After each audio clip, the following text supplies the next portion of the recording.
Ladies and gentlemen, brace yourselves, because what just dropped in the hip-hop world isn't just drama, it's a full-blown betrayal scandal that's shaking Chicago to its core. We're talking about loyalty, lies, and legacy. And this time, King Von's mom is stepping out of the shadows to call out none other than Lil Durk himself. Yeah, you heard that right. The same Lil Durk who called Von his brother for life. The same one who said it's OTF till the death. Is now being accused of lying to Von's own family for clout. But wait, how did it get this deep? Why would Durk, a man at the top of the game, risk it all by crossing the one family that held his back from the streets to superstardom? And what exactly did he promise King Von before his tragic death that now has Von's mother blasting him publicly and saying, "You lied to my son?" Because if you thought this was just another social media misunderstanding, oh no, think again. There are receipts, there are screenshots, and there are secrets that Durk definitely didn't want the public to see. Tonight, we're diving straight into the heart of the storm, the betrayal, the truth, and the chilling voice messages that could expose everything. Ladies and gentlemen, welcome to the other side of fame, where loyalty is currency, trust is borrowed, and betrayal comes signed with a record label check. Our story opens in the neon haze of Chicago's South Side. The year is blurred, time moves funny in this city. Somewhere between the streets and the studio, two young men made a pact. They called each other brothers. They built an empire on verses about pain, revenge, and loyalty. But in this imagined version, we're not talking about platinum plaques or BET awards. We're talking about promises made in dark parking lots, words whispered between gunshots and flashing lights. Meet Deuce, the superstar. The one the labels adore, the one the fans scream for. His smile can light up arenas, but behind it sits a man haunted by his past, chained to the codes that made him. And then there's Kane, the raw talent from the block, the storyteller, the soldier. He believed in Deuce, not just as a mentor, but as blood. In their world, loyalty wasn't just respect, it was survival. They came up together, fought battles side by side, and when Kane caught his first break, guess who was right there hyping him up? Deuce. The cameras caught it all. Two brothers from the trenches, finally making it out. But behind the flashbulbs, something darker brewed. Whispers about money splits, uncredited verses, broken promises. Industry politics, poison in a champagne glass. And then the tragedy, a club night gone wrong. A bullet meant for no one and everyone. Kane, gone before his story was finished. The city mourned. Fans cried. Murals went up overnight. And Deuce, he was everywhere, on interviews, on lives, in the booth, rapping about loyalty, loss, and vengeance. To the public, it looked like brotherhood immortalized. But to the people closest to Kane, something didn't sit right. The lyrics sounded too polished, the grief too packaged. Rumors started swirling. Was Deuce profiting off the pain? Now, in our dramatized world, enter Kane's mother, Ms. Rochelle. The matriarch, the heartbeat of the block, the woman who kept her son alive through every storm. She watched Deuce's rise from afar, at first proud, then confused, then angry. Because before Kane died, he left messages, voice notes, texts, promises. Deuce said he's got me, one read. He said my family's straight no matter what. But months after the funeral, the calls stopped. The flowers stopped. The checks, if they ever existed, never came.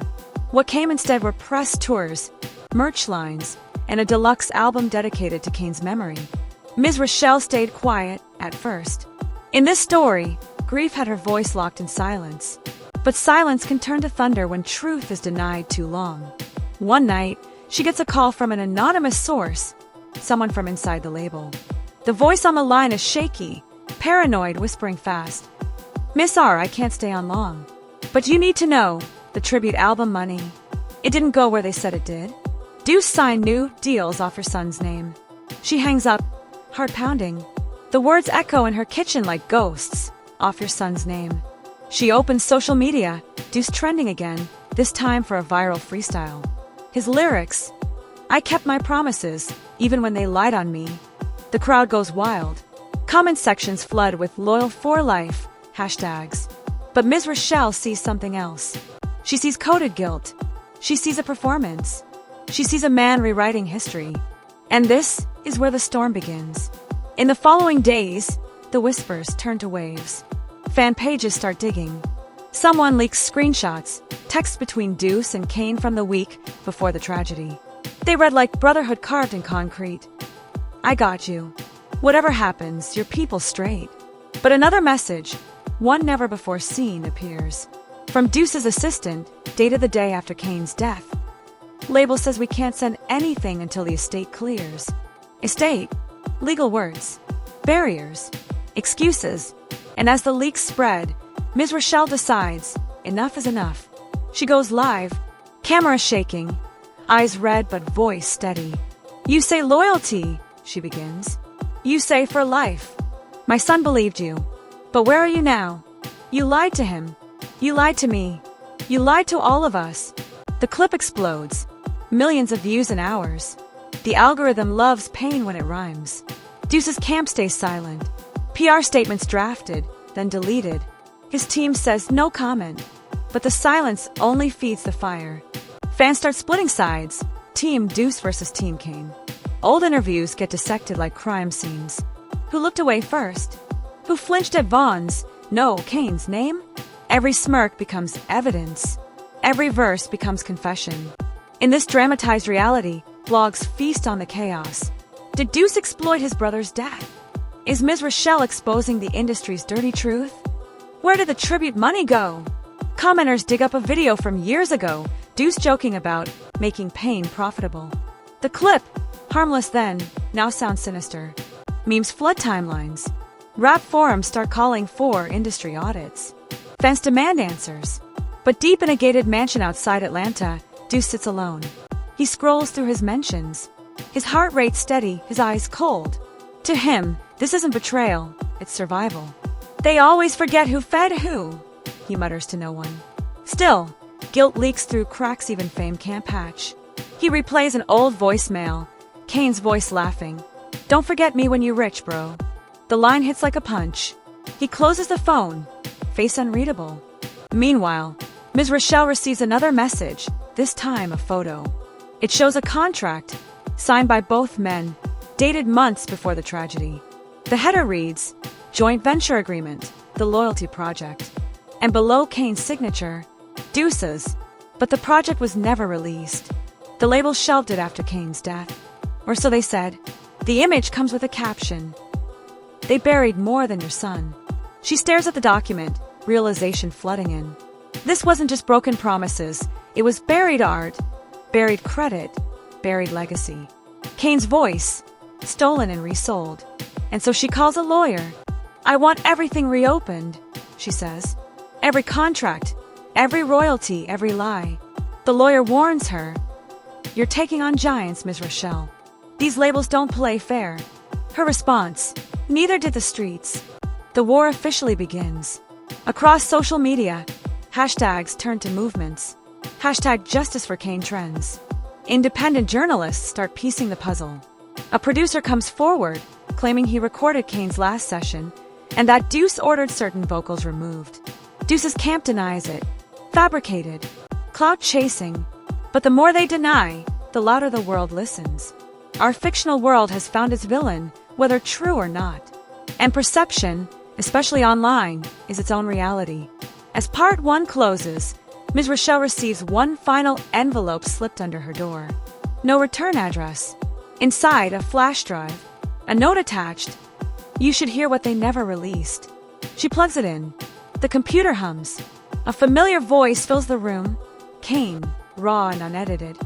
If I don't make it, just know the truth always comes back around. Her breath catches. The screen flickers. The track title reads, The Promise Unmastered. And just like that, the silence before the storm ends. The flash drive sits on Ms. Rochelle's kitchen table like it's radioactive. That little piece of metal holds something more explosive than any bullet, the truth. She replays Kane's voice again. It's rough, unpolished, straight from the soul. If I don't make it, he says, just know the truth always comes back around. She leans back in her chair, eyes locked on the flickering monitor. Her son's voice fills the house like a ghost finally finding its way home. The beat kicks in. Haunting, stripped real. No fancy mix, no corporate polish. Just Kane, talking about promises, about brothers who switch sides, about contracts signed in blood and broken in silence. And right in the middle of the verse, one line stabs deeper than the rest. Told me loyalty was forever, but forever got a deadline when money calendar. The timestamp on the file reads 1 week before he died. Ms. Rochelle knows exactly what this means. Kane knew something was off. He wasn't just making music, he was leaving breadcrumbs. That night, she calls a journalist, Rico Baines, an online blogger who's made a name exposing dirty label politics. Rico's videos are raw, messy, and half the time demonetized. But when he speaks, the internet listens. She sends him the file. "I don't care what it takes," she says. "Get this out." Rico listens once, and immediately he knows this isn't just a song. It's evidence. By morning, the leak hits the internet. Title: Kane's Lost Track, The Promise Unreleased. The world stops. Twitter explodes. Reddit threads go nuclear. Fans pick apart every lyric, every bar, every hidden meaning. The most quoted line: "You called me brother, but you wanted my hunger." Within hours, it's the #1 trending topic globally. The hashtags pile up like digital graffiti. Hashtag the promise leak, hashtag justice for Kane, hashtag Deuce exposed. Music blogs start publishing think pieces. Did Deuce betray Kane? The promise? A cry from beyond? Industry loyalty or marketing strategy? Meanwhile, Deuce's label is in full-blown panic mode. Conference calls, damage control meetings, legal letters flying like confetti. They try to scrub the leak. DMCA takedowns flood YouTube, but it's too late.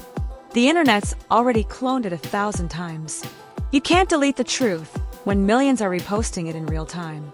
Deuce himself, he stays quiet, but his silence speaks volumes. Then, out of nowhere, he posts a cryptic Instagram story. Black background, white letters. Don't believe everything you hear.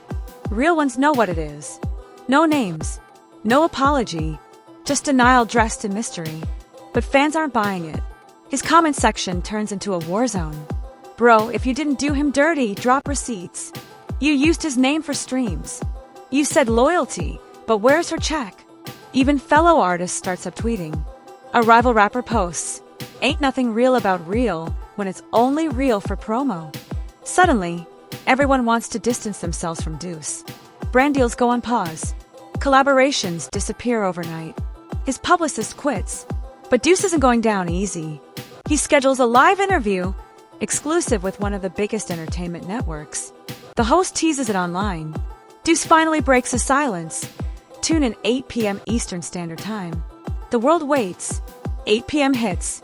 Cameras roll. Deuce walks in wearing sunglasses, dressed in black, calm as a man at a funeral he planned himself. The interviewer wastes no time. "Deuce, fans are accusing you of exploiting Kane's death for personal gain. What's your response?" He exhales slow. "People love a villain," he says. "They forget who fed who. They forget who put who on. I've been loyal since day one. If loyalty means paying people to slander me, then maybe I ain't loyal no more." The host leans forward. "But Kane's mother," he cuts her off, "is grieving, and people are using her pain to go viral. Y'all feeding off tragedy, not me." The clip goes viral within minutes. Half the audience calls it cold. The other half calls it calculated. Meanwhile, Ms. Rochelle watches from home, trembling with rage. She knows gaslighting when she hears it. The man who promised to protect her son is now painting her as the enemy. She stands, grabs her phone, and goes live again. "You say I'm grieving," she begins, voice shaking. "You're damn right I am. But I'm also remembering. Remembering every word you told my boy. Every dime you made off his name. Every lie you fed these people. You called him family, then you buried him twice." Her stream shatters the internet all over again. Millions tune in. Celebrities repost. Even mainstream news networks pick it up. Then a new twist. Rico Baines posts another exclusive leak.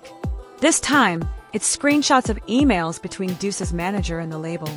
One line stands out. "The tribute rollout looks good. Make sure the estate clause keeps all percentages internal until PR cycle ends." Translation: the money made in Kane's name never touched his family. It all went back to the label, and by extension Deuce. Social media turns into a courtroom. TikTok detectives compare timestamps, audio clips, even body language in old interviews. One clip resurfaces where Deuce says, "I told Kane, the game don't wait for nobody." Now it sounds like prophecy. The fallout is unstoppable. Sponsors pull out. Streams drop. Even Deuce's fan base starts splintering. The once loyal Deuce Nation now sounds like a ghost town. And then, someone from inside the label breaks silence. A former A&R executive, face blurred, voice distorted, speaks to Rico in an underground interview. Kane's project was supposed to drop together. Both their names. But when Kane died, the label saw dollar signs. They repackaged it as Deuce's solo record. Most of those songs, Kane's hooks, his verses, just re-recorded. The revelation detonates like a bomb. If true, it means Deuce didn't just exploit Kane's death, he erased him from his own legacy. Deuce's team denies it instantly. Defamation, lies, jealousy. But the audio proof starts leaking. Original stems with Kane's raw vocals. The internet compares waveforms. The evidence lines up. Fans realize they've been singing Kane's lyrics all along, under Deuce's name. The narrative flips completely. The hero of the hood becomes the villain of betrayal. Meanwhile, Ms. Rochelle becomes a symbol of truth. Talk shows call her the mother who fought the machine. She refuses brand deals, refuses pity. "I don't need fame," she tells a reporter. "I need justice." Still, behind her strength, there's exhaustion. Grief layered with media chaos. She's getting death threats from anonymous accounts, DMs saying stop talking. But she won't. She's come too far to stop now. Then one evening, as she's returning from another interview, she notices a black SUV parked outside her home. Tinted windows, engine running. She walks faster. The car slowly pulls away. Her phone rings minutes later. Unknown number. She answers. A male voice whispers, "Stop before you lose more than a son." Click. Line dead. She stands frozen on her porch, fear crawling up her spine. The game just changed. This isn't internet beef anymore.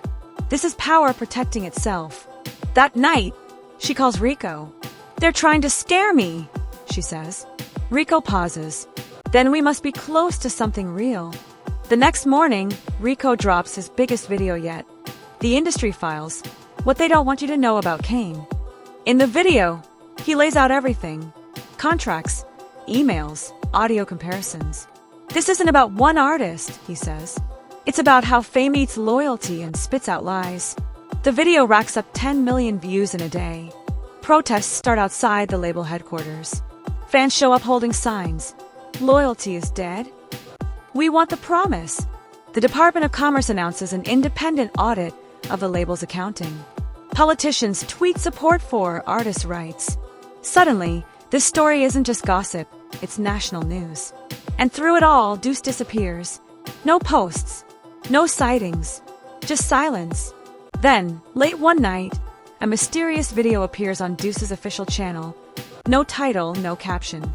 It's Deuce, sitting in a dark room, eyes bloodshot, whispering. They think they know the story, but they don't know what really happened that night. "I kept my promise," in ways they'll never understand. The screen fades to black. Fans are left speechless. What did he mean? Is it a confession or a threat? And that is where part 2 ends, on a cliffhanger so sharp it cuts through every timeline online. Because the next chapter? That's where the truth stops being about music and starts being about revenge. The city was quiet that night, but online, the storm was at its peak. Fans hadn't slept. Screenshots were being dissected. Hashtags trending across every platform, and conspiracy theories popping faster than notifications could keep up. Every subscriber, every lurker, every diehard fan was waiting for the next move, and the next move was coming. Inside a dimly lit apartment, Ms. Rochelle sat with her laptop, heart hammering. She had been through sleepless nights, phone calls, leaks, threats, but the real battle was just beginning. The evidence she had gathered, the screenshots, the voice memos, the uncut tracks, it wasn't just proof of betrayal. It was a map showing how the game really worked. And now, it was time to drop the final piece. She clicked upload. The title read, "The Final Promise, What Loyalty Really Costs." Within seconds, the video was live. Notifications exploded. Fans flooded the comments, some crying, some screaming at the screen, some sending digital prayers. The internet had never witnessed something like this, the raw, unfiltered truth of the music world laid bare. Meanwhile, the fictional rapper Deuce was watching. He leaned back, sweat beading on his forehead. The apartment was silent except for the hum of the old refrigerator and the distant sirens from downtown. He knew this could change everything. The leaks, the posts, the fan uproar, all of it. The empire he had built on promises, words, and loyalty was cracking. And he hadn't even had to step outside to see it. The first wave of responses hit. Social media blew up with thousands of fans posting side-by-side comparisons of tracks, snippets of leaked voice memos, and old interviews. "This is insane," one fan wrote. He said one thing, but the receipts say another. Memes started forming overnight. Some humorous, some savage, all relentless. The story had become bigger than just the music. It had become a cultural phenomenon. Industry insiders began speaking. One anonymous manager, voice distorted in a phone interview, said, "This isn't just about Deuce. It's a warning to everyone. Loyalty is currency, and people forget that until someone exposes the books." Another source added, "Labels have been doing this forever. The fans never see it, but when someone like Ms. Rochelle steps up, it's chaos." The fallout wasn't limited to social media. Streaming platforms saw unusual spikes, both in plays for the late artist Kane's music and Deuce's catalog. Fans were comparing lyrics, vocals, and patterns, hunting for the truth in sound waves and timestamps. Every comment, every play, every snippet of evidence became part of the investigation, unofficial as it was. Deuce tried to regain control. He posted a statement on his official channels, vague, defensive, cryptic. "You think you know loyalty," it read. "You think you know sacrifice, but the world doesn't see the whole story. Some promises are bigger than words, and some truths are harder to tell." Fans weren't impressed. They dissected every word, every line, every punctuation mark. Subtext became headline. Every pause, every ellipsis, every omission turned into viral speculation. Meanwhile, Ms. Rochelle doubled down. She went live again, this time sitting in front of old memorabilia, old tracks, handwritten notes from Kane. "This is not revenge," she said, voice steady but sharp. "This is clarity. This is honor. My son trusted people, and that the world deserves to know the difference between loyalty and performance." Her calm intensity made the comment section explode even further. People were calling her courage legendary, others calling it the internet moment of the year. The media picked it up. Podcasts dissected every move. Late-night hosts joked, analyzed, speculated. Even mainstream networks ran segments titled "Family versus Fame," "The Loyalty Crisis." Everyone wanted a piece of the story.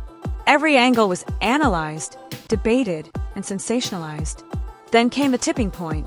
Screenshots began circulating, showing supposed messages between Deuce and Kane, pointing to discrepancies in timelines and promises. One line in particular caught fire online. "I said I'd have you always, but some things aren't in my hands." Fans interpreted it as either a confession or an excuse. Either way, it was enough to fuel the fire. Deuce's camp scrambled. PR teams released statements, blurred footage of interviews, denials, but nothing stuck. Every attempt to damage control only amplified the drama. Fans were dissecting the timing, the tone, the background noise. Every detail mattered. The narrative was no longer controlled by him. It had become a living, breathing monster shaped by collective obsession. Meanwhile, Ms. Rochelle went further. She began holding small, private virtual sessions with journalists and fans. Screens shared, timelines broken down, voice notes played. "Look," she said in one session, "you can call this revenge or exposure, but look at the patterns. Look at the promises. Look at what loyalty actually cost my son." Participants were stunned. Every session ended with stunned silence, disbelief, outrage, admiration. The energy online became electric. Fans started trending hashtags, demanding accountability, calling for public apologies, even suggesting boycotts. Deuce's concerts were under review, collaborators distancing themselves, sponsors reconsidering endorsements. The internet had become a court of law, jury, and executioner all at once. Then, the final blow. A mysterious video appeared on a popular fan account, unlisted, but spreading like wildfire. It showed Deuce in a private studio, headphones on, reviewing tracks. His voice is faint but clear. I didn't forget. I can't undo it, but I try to hold up my end. The ambiguity drove fans insane. Some called it a confession. Others said it was manipulation. But no one could ignore it. The narrative was fractured. Public opinion split. Tension sky high. The virtual courtroom wasn't done. Online debates raged. TikTok detectives re-edit old interviews. Reddit threads analyzed legal filings. YouTube commentators made multi-hour breakdowns. It was no longer just about two artists. It had become a symbol for loyalty, betrayal, and how fame distorts relationships. As the dust settled slightly, Ms. Rochelle posted one final statement. The world can argue, the fans can debate, but loyalty doesn't die with a tweet. It lives in action, in memory and honor. And my son's legacy? That will never be silenced. Her words resonated. Even amidst chaos, the narrative had shifted. Fans weren't just outraged, they were awakened. The conversation had transcended the music, spilling into broader cultural debates about trust, family, and the true cost of fame. Deuce, meanwhile, vanished from social media. No new posts, no live interviews. The silence itself became a statement, fueling theories, speculation, and endless commentary. Every quiet moment was analyzed as proof of guilt, innocence, or strategic patience. In the end, it wasn't just a story about music or betrayal. It was a lesson in power, influence, and what happens when the world finally sees the strings behind the stage. And the internet, they were watching every move, ready to react, ready to comment, ready to witness the next chapter. Because when loyalty, fame, and family collide, the fallout is never over. The screen fades to black. The fans hold their breath. The questions remain. Who really held loyalty? Who betrayed it? And who will survive the consequences of truth finally coming to light? The saga isn't over. It's only evolving. Now listen up, folks. The question isn't just what happened. It's who you believe. Was loyalty real, or was it all smoke and mirrors? Did Deuce betray Kane, or is this just the chaos of fame spiraling out of control? The truth is out there, and it's up to you to decide. Drop your thoughts in the comments right now, don't hold back. Tag your friends, share this video, and let the world weigh in. Smash that like button if this saga blew your mind, and hit subscribe so you don't miss the next shocking twist. Because in this world, loyalty, betrayal, and legacy are bigger than music, they're a lifestyle. And trust me, you do not want to scroll past what's coming next. Stay tuned, the story is far from over.